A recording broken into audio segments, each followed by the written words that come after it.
जालन्यामध्ये एका पीडित मुलीच्या वडिलांना मारहाण केली गेली आहे आणि या प्रकरणी आरोपीवर कठोर कारवाई केली जाईल अशी प्रतिक्रिया आमदार अर्जुन खोतकर यांनी दिली आहे। जालना शहरातील यमुना रेसिडेन्सी येथे मुलीची छेड का काढतो असा जाब विचारल्याने मुलीच्या वडिलांना 2 टवाळखोरांनी बेदम मारहाण केली होती।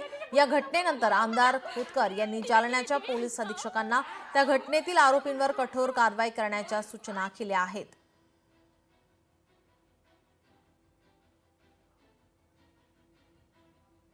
हे फार गंभीर प्रकार आहे।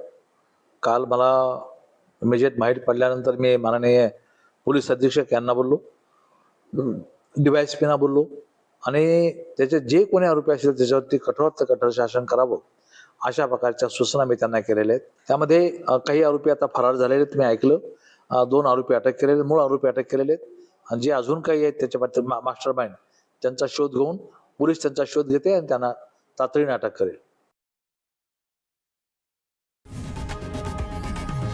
लोकशाही मराठी ऐका, पहा, जागरूक रहा।